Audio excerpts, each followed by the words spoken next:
So we wanted to make a little video about the COVID vaccine and answering some questions that people have been having. And so we have all of the experts here. We're bringing together the experts to answer your questions on the vaccine. So we'll get started here. LifeCircles feels it's important for as many of our staff and participants to get vaccinated for COVID-19 as possible. We know that everyone's really anxious to get back to more normal operations and be with each other and our participants again. The more people that get the vaccine, the more protected we are from outbreaks in the future. Hope you guys get your questions answered by watching this video, and please feel free to reach out to any of us if you have questions afterwards. Hope you guys enjoy.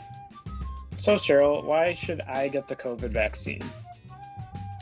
Well, Brendan, getting the vaccine teaches your body how to fight off the virus without actually having to get infected.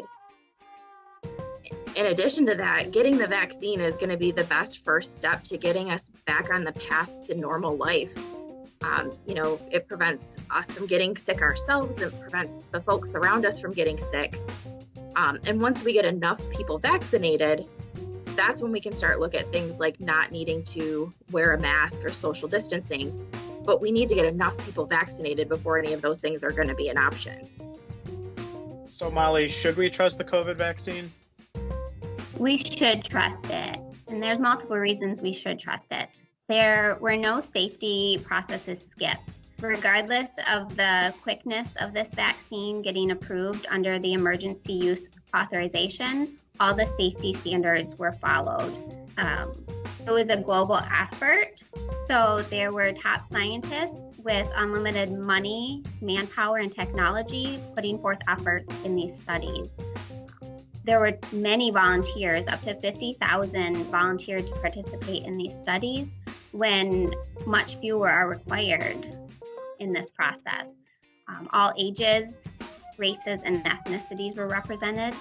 So it's an amazing achievement. So we should trust this vaccine. So Lauren, what side effects can a person expect when they get the vaccine?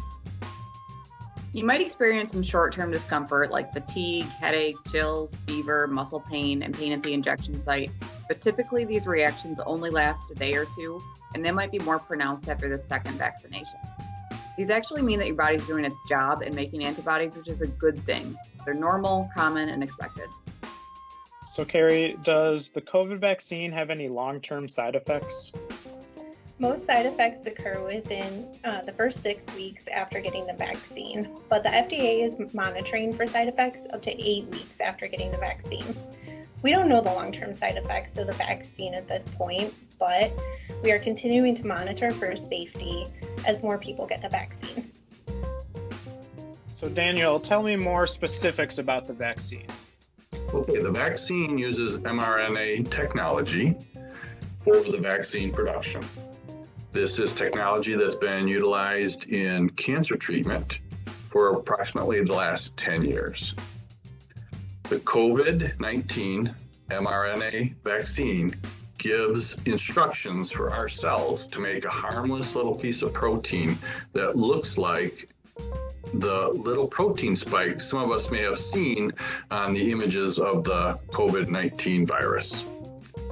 The genetic material from the virus does not get incorporated into our own genetic makeup, so we don't need to worry about that. Our bodies recognize that this protein should not be there, so our bodies begin to build antibodies that will remember how to fight the virus that causes the COVID-19 if we are infected in the future. The vaccine cannot make you sick. A few other facts. The vaccine is preservative-free. Egg protein is not used, nor were any stem cells or fetal cells utilized in the manufacture of the vaccine. So Megan, when and how long will I be protected if I get the vaccine? Well, right now, most of the vaccines on the market are 2 doses given 3 to 4 weeks apart. After you receive your second dose, you should expect protection from COVID about 1 to 2 weeks after that second dose. We don't know how long the protection will stay, but we'll know that with more time and research. We might need to get more than 1 shot, just like the flu shot. So Tom, what if I'm still nervous about getting the vaccine? Yeah, I think if someone's still nervous, they might have some special considerations or medical things that are of concern to them. And I think talking to their primary care provider and going through those is a good idea. There's also, if someone wants to do their own research to answer some questions that they may be having, there'll be some good resources at the end of this video that you can check out. So last question, would you get the vaccine or recommend it to your families? Yeah. Yes. Yes.